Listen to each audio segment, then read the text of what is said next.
ये मेरे पास भारत का संविधान है सर, रूबिका जी, और ये भारत के संविधान के सर रुक जाइए, सुन लीजिए आप। इसमें देखिए क्या लिखा हुआ है, राज्य किसी नागरिक के विरुद्ध केवल धर्म, मूल वंश, जाति, लिंग, जन्म स्थान अथवा इनमें से किसी के आधार पर कोई विभेद नहीं करेगा। दानिश कुरैशी जी, ये मेरे देश का संविधान कह रहा है, समता का मौलिक सिद्धांत है। अच्छा, तो फिर मुझे ये बताइए कि जवाहरलाल नेहरू की सरकार को नोटिफिकेशन क्यों लगाना पड़ा? आधार तो ये कह ही रहा है, बिल्कुल हम यही तो कह रहे हैं कि यही आधार होना चाहिए, तो फिर आपको नोटिफिकेशन क्यों लगाना पड़ा? तो पावर स्टेट को ही देंगे ना भाई। देखिए इंटरप्ट मत करिए आप आर्टिकल 341 गलत आप उसको जो है इंटरप्रेट कर रहे हैं। नहीं, सिर्फ मैं आपको एक सेकंड बता रहा हूँ, आप आर्टिकल 341 मिस रिप्रेजेंट कर रहे हैं, मिस रिप्रेजेंट कर रहे हैं आप आर्टिकल 341। रूबिका जी, मेरी आपसे अपील है कि आप आर्टिकल 341 को सिखा दीजिए, आप इनको आर्टिकल 341 सुना दीजिए। हाँ, नहीं, उसका नोटिफिकेशन कहाँ है बताइए आप, क्यों रिस्ट्रिक्ट कर दिया गया उसके आधार पर? वो इसलिए रिस्ट्रिक्ट किया गया था कुरैशी साहब, कुरैशी साहब सुनिए, गौर से सुनिए, आप पहले जवाब सुनिए। जवाब मिल रहा है, दानिश कुरैशी है, आपका नहीं है ना? पूछा दानिश कुरैशी से, आपका नाम दानिश कुरैशी नहीं है। अरे दानिश भाई सुनिए, आपका सवाल, आपके सवाल का पॉइंटेड जवाब देखिए। बिल्कुल परफेक्ट तरीके से मैं आपको फैक्ट के साथ बता रहा हूं कि 1950 का जो प्रेसिडेंशियल ऑर्डर था वो लॉ मिनिस्ट्री ने जारी किया था। उस समय लॉ मिनिस्टर बाबा साहब थे। फैक्ट देखिए ना, इसमें बताइए क्या गलत मैं बोल रहा हूं। और उसमें यह कहा गया था कि जो उसकी व्याख्या है कुल मिलाकर कि मुस्लिम और ईसाई जो हैं वो शेड्यूल्ड कास्ट में नहीं आ सकते हैं।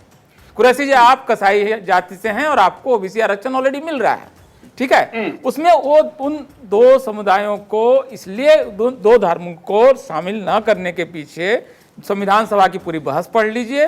स्पष्ट रूप से जो पूना पैक्ट है वहां से शेड्यूल्ड कास्ट का आरक्षण आता है, और वो डिबेट हुई है हिंदुओं के बीच में और वहां के शेड्यूल्ड कास्ट के बीच में। उस समय कोई डिमांड ही नहीं थी। कॉन्स्टिट्यूशन का ये सेटल्ड मैटर है कि शेड्यूल्ड कास्ट के अंदर में मुसलमान और क्रिश्चियन नहीं आएंगे। जो तय मैटर है वहां को, उसको आप अच्छा, तो और अगर यही होता, उसने एक मिनट फाइनल वर्ड, उस कैबिनेट में 2 मुसलमान मंत्री थे, क्या उन्होंने विरोध किया उस समय? क्या हुआ क्या था? मतलब आप ये जो इशू ला रहे हैं शेड्यूल्ड कास्ट के अंदर में, आप मुसलमानों को लाना चाहते हैं। दानिश जी जवाब दीजिए। क्या आपके यहाँ छुआछूत होती है? क्या वो बोलने तब तो मैं जवाब मुसलमानों को मस्जिद में घुसने के लिए आज तक मारा गया है? ओके दिलीप जी, दानिश भाई जवाब दीजिए। 30 सेकंड सर, मैं 30 सेकंड सबको दे रही हूँ। दानिश जी जवाब दीजिए। जी देखिए, सबसे पहली तो बात ये है कि आप मुझे ये समझा दीजिए कि अभी शुक्ला साहब कह रहे थे प्रोपोर्शनल रिप्रेजेंटेशन, मैं ये कह रहा हूं कि आपने कैंडिडेट कितने उतारे ये बताइए। आपके पास है मुसलमानों का लिस्ट? नहीं है। तो आप नहीं चाहते तो ऐसे नहीं चलेगा। रूबिका जी, मैं नहीं चर्चा करता इस तरह से मच्छी बाजार खोलेंगे तो मेरा काम नहीं है। आप मुझे माफ करें, आप जानते हैं तो यही तो लगा रहे हो, बीच में इंटरप्शन। एक सेकंड दानिश भाई, डू नॉट गेट एजिटेटेड। यहाँ पे कोई एक दूसरे बात एजुकेशन की है नहीं, हर बार बीच में हर बार स्पेशल प्रिविलेज दे रही है उनको। यही तो मुखालिफत है हमारी। क्या स्पेशल प्रिविलेज क्यों दे रही है पांडव जैसे लोगों को? स्पेशल प्रिविलेज नहीं दे रही हूँ। प्रेम शुक्ला जी सिर्फ 2 बार इस बीच बोल चुके हैं। मैं अपनी बात, अनंत विजय अपनी सिर्फ ओपनिंग में तमाम लोगों की बात सुन रहा हूं और मैं फिर अपनी बात को कहता हूं। कहिए ना फिर, आप विक्टिम कार्ड मत प्ले कीजिए ना। आप जो चीख रहे हैं, अब मुझे अवस्थी को भी ऐसे ही चीखना चाहिए, अनंत विजय को भी ऐसे ही चीखना चाहिए, आकाश मुनि को भी ऐसे ही चीखना चाहिए कि मुझे जगह नहीं मिली, मुझे मौका नहीं मिला। अब मैं 30 सेकंड आपको अनइंटरप्टेड दे रही हूँ, अपनी बात रखिए। बस रिलैक्स ना, बस रिलैक्स बाबा। इंटरप्ट बोलेंगे तब ठीक है। हाँ बोलिए। तो शुक्ला जी से ये पूछ लीजिए कि कितना मेंबर ऑफ पार्लियामेंट इन्होंने उतारे, कितने एमएलए इन्होंने उतारे। गुजरात में तो एक एमएलए नहीं दिया, एक काउंसिलर नहीं दिया इन्होंने। केंद्र में इन्होंने कितने उतारे? कुछ भी नहीं। तो दिक्कत यह है कि आप बात करते हैं कॉन्स्टिट्यूशन की कि भाई कॉन्स्टिट्यूशन तो ये कहता है प्रोपोर्शनल रिप्रेजेंटेशन। क्या इस देश में जिन लोगों की आबादी है उनके प्रपोर्शन की अगर पार्टियों की तरफ से इस तरह से डिस्क्रिमिनेशन किया जाएगा तो आप बताइए किस तरीके से प्रोपोर्शन उनका बनेगा? आप पॉलिटिकल पार्टी में नहीं देंगे, आप प्रोपोर्शनल कॉन्स्टिट्यूशनल लेवल पे बात नहीं करेंगे। आप ये चाहेंगे कि मुसलमानों के खिलाफ डिस्क्रिमिनेशन होता रहे, उनकी पॉलिसी में ये है। तो फिर आप मुसलमानों को क्यों चाहते क्या है? मुसलमानों से पूछिए, इनसे शुक्ला जी से जवाब नहीं मिलेगा उनको। मुसलमान से आप लोग चाहते क्या? ये सवाल मैं पूछूं, और मुसलमान इनको वोट ना करें चल जाएगा?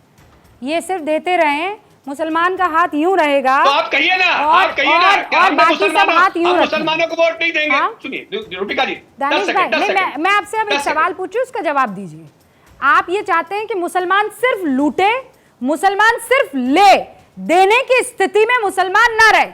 हम जैसे ही हमसे कुछ मांगा जाएगा हम कहेंगे अरे बेचारे हम गरीब, हम मजलूम, देखो ये हमसे मांग रहे हैं, है ना? आप यही चाहते हैं ना? मैं जवाब दूं? हाँ, देखिए, सबसे पहला सवाल तो ये है कि आपकी ये दोहरी बात है। भारतीय जनता पार्टी की करनी और कथनी आपको यहाँ नजर आती है। एक तरफ तो ये कहते हैं कि 150 करोड़ की जो आबादी है वो प्रधानमंत्री जी जो है आरक्षण का मामला है। नहीं, मुद्दे पे ही बात कर रहा हूँ मैं, मुद्दे पे ही बात कर रहा हूँ। दानिश भाई मेरा मुद्दे पे ही बात कर रहा हूँ, दानिश भाई मुद्दे पे ही बात मेरा कर रहा सवाल क्या है? वोटर जो होता है ना, दानिश भाई, वोटर एक जो सेकंड, होता है, मेरा सवाल वोटर क्या है? जो होता है ना, अच्छा, वोटर्स होता है, सुनिए। आपको वोट मिले या हाँ, ना मिले, अच्छा। लेकिन आप अपना जी बिल्कुल, हाँ, मतलब आप मुझे ये बताइए कि जिन लोगों ने इस देश में के प्रधानमंत्री को वोट नहीं दिया तो क्या उनसे मतलब मुखालिफ हो जाएंगी? हाँ, तो नहीं है ना, आप यही तो कह रहे हैं, मुखालिफ नहीं है ना? तो भाई, कहाँ है भाई, बताइए बिजली ना? तो उनको भी मिल रही पॉलिटिकल है, पार्टी का सड़क रिप्रेजेंटेशन तो कहाँ उनको है? भी पूछिए मिल रही उनसे। है ना? अरे पॉलिटिकल योजनाओं का पार्टी का फायदा तो रिप्रेजेंटेशन मुसलमानों को तो भी मिल पूछिए। रहा है। अब मेरी बात पॉलिटिकल सुनिए, आप मुझे ये बताइए कि मुसलमान, आप क्या कह रहे हैं? मुसलमानों को बीजेपी को वोट नहीं करना चाहिए, लेकिन बीजेपी उनके लिए सब कर ले, है ना? उनको टिकट भी दे दे। साहब की सीट पे हिंदू कैंडिडेट दीजिए। रूबिका जी, मुझे 30 सेकंड MIM क्यों चाहिए नहीं था। दे रहे हिंदू कैंडिडेट वहां पे? बिल्कुल रूबिका जी, मुझे 30 सेकंड दीजिए। हाँ, एक सेकंड बस, 10 मुझे एक जवाब चाहिए दानिश भाई से। एक बहुत बढ़िया सवाल आया है, आप एक हिंदू कैंडिडेट क्यों नहीं उतार देते असद ओवैसी वाली सीट से? नहीं, आप जाके देख लीजिए, आपको पता नहीं है? कैंडिडेट है हमारा ऑलरेडी, 7 सीटों में से एक कैंडिडेट है। नहीं, भारतीय जनता पार्टी के पास जानकारी का अभाव है। असद ओवैसी वाली सीट से एक मुसलमान, जो जीतने वाली सीट है, जो विनेबल सीट है, वहां से आप एक मुसलमान को नहीं, एक हिंदू को उतारिए ना। नहीं, देखिए मेरी बात सुनिए, वो देश के प्रधानमंत्री हैं, वो देश के, हमारी 350 सीटें, 300 सीटें हैं हमारी, नहीं है असद ओवैसी प्रधानमंत्री नहीं है, इसलिए वो विनेबिलिटी वाला फॉर्मूला अपना सकते हैं, लेकिन देश का प्रधानमंत्री विनेबिलिटी का नहीं, जो फॉर्मूला है वो नहीं। गजब है आप ठेका लेके बैठे हैं ना, भारतीय जनता पार्टी के लोग तो ठेका लेके बैठे हैं। मैंने तो ठेका लिया है आप जैसे लोगों को एक्सपोज करने का, और मैं बहुत ओपनली कहती हूँ, मैंने आप लोगों का ठेका लिया हुआ है, आपको मैं बेनकाब करूंगी, एक नहीं, दो नहीं, 10 बार करूंगी। रूबिका जी, हमारा दानिश भाई, आपसे मुझे कोई प्रॉब्लम नहीं है, पर आप मुसलमानों को अगर इस तरीके से डराते रहेंगे और कहते रहेंगे देखो तुम्हारा काम नहीं हो रहा, तुम्हारे साथ अन्याय हो रहा है, और सारी मलाई आप लोग खाते रहेंगे हिंदू मुसलमान के नाम पर, तो मैं व्यक्तिगत हो जाएंगी। रूबिका जी, आप व्यक्तिगत हो जाएंगी तो अच्छी बात नहीं है। व्यक्तिगत नहीं हो रही, मैं फिर कह रही हूँ, मैं आपको बहुत ये बिल्कुल बस सम्मान ये बात कह रही हूँ। आप कह रही हैं कि आप कह रहे हैं मैंने बीजेपी का ठेका ले लिया है, मैंने बीजेपी का ठेका नहीं लिया। बीजेपी को कह रहा हूँ,